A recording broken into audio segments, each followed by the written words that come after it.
नमस्कार. आत्मनिर्भर भारत हा आज भारताच्या आर्थिक धोरणातील सर्वात महत्त्वाच्या संकल्पनांपैकी एक मानला जातो.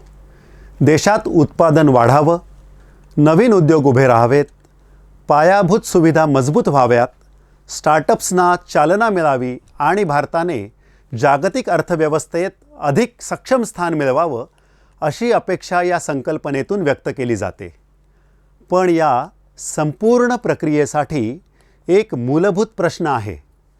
मोठ्या उद्योगांना, पायाभूत प्रकल्पांना आणि दीर्घकालीन विकास योजनांना आवश्यक असणारं स्वस्त आणि दीर्घकालीन वित्तपुरवठा कोण करणार? अनेक अर्थतज्ज्ञांचं मत आहे की अशा उद्देशासाठी विकास वित्त संस्थांची भूमिका आजही महत्त्वाची आहे.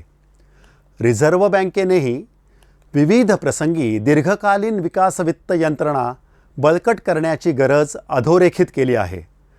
मग अशा पार्श्वभूमीवर एक महत्त्वाचा प्रश्न उपस्थित होतो.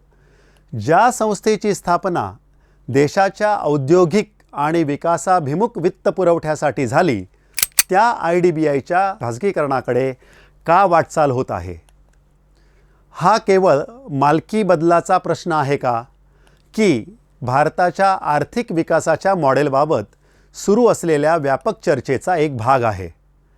आजच्या प्रश्नात आपण याच एका विशिष्ट दृष्टिकोनातून पाहणार आहोत.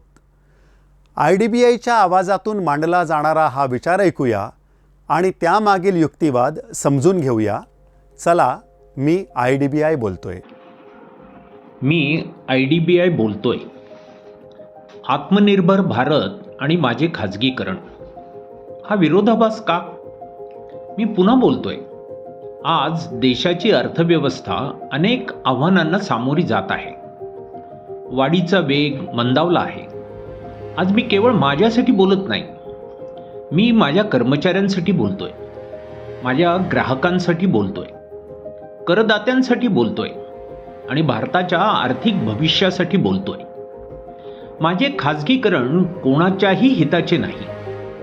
ना कर्मचाऱ्यांच्या, ना अधिकाऱ्यांच्या, ना ग्राहकांच्या, ना देशाच्या अर्थव्यवस्थेच्या.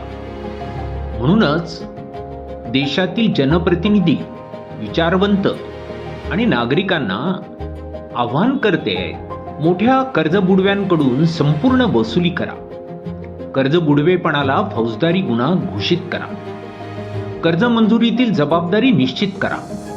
मोठ्या कर्जाच्या प्रभावी वसुलीसाठी कठोर कायदेशीर चौकट उभी करा. आणि सगळ्यात महत्त्वाचे, IDBIचे सार्वजनिक क्षेत्रातील स्वरूप कायम ठेवा. मी केवळ एक बँक नाही, मी राष्ट्रनिर्मितीचा प्रवास आहे. मी औद्योगिकरणाचा इतिहास आहे. मी विकासाचा विश्वास आहे. चला, save IDBI, save it's public sector character. एकत्र येऊया आपल्या बचतीचे संरक्षण करण्यासाठी, देशाच्या आर्थिक सार्वभौमत्वाचे रक्षण करण्यासाठी आणि सार्वजनिक क्षेत्राच्या बँकिंग परंपरेचे भविष्य सुरक्षित करण्यासाठी. कारण मी IDBI बोलतोय आणि माझा आवाज म्हणजे भारताच्या विकासाचा आवाज आहे. रोजगाराचा प्रश्न गंभीर आहे. अशावेळी सरकार आत्मनिर्भर भारतचा नारा देते. रिझर्व्ह बँक दीर्घकालीन विकास वित्त संस्थांची आवश्यकता व्यक्त करते. कारण उद्योग, पायाभूत सुविधा, ऊर्जा, शेती आणि नवउद्योगांना दीर्घकालीन स्वस्त वित्त पुरवठ्याशिवाय आत्मनिर्भर भारताची कल्पनाच पूर्ण होऊ शकत नाही. पण मग प्रश्न असा आहे, ज्या IDBIची स्थापना अशाच विकास वित्त पुरवठ्यासाठी झाली, त्याचे खाजगीकरण का? मी केवळ एक बँक नाही, मी भारताच्या नियोजनबद्ध औद्योगिक विकासाचा इतिहास आहे.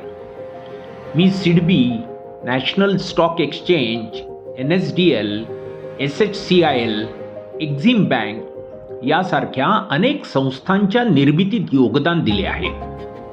माझ्या माध्यमातून हजारो उद्योग उभे राहिले, लाखो रोजगार निर्माण झाले. माझे खाजगीकरण म्हणजे केवळ मालकी बदलणे नाही, ते सार्वजनिक विकासाच्या तत्त्वज्ञानातून बाजार केंद्री तत्त्वज्ञानाकडे जाणारे पाऊल आहे. हा प्रश्न केवळ माझा नाही, हा भारताच्या आर्थिक भविष्याचा प्रश्न आहे. पुढील भागात मी तुम्हाला आव्हान करणार आहे, मला वाचवणे म्हणजे नेमके काय वाचवणे.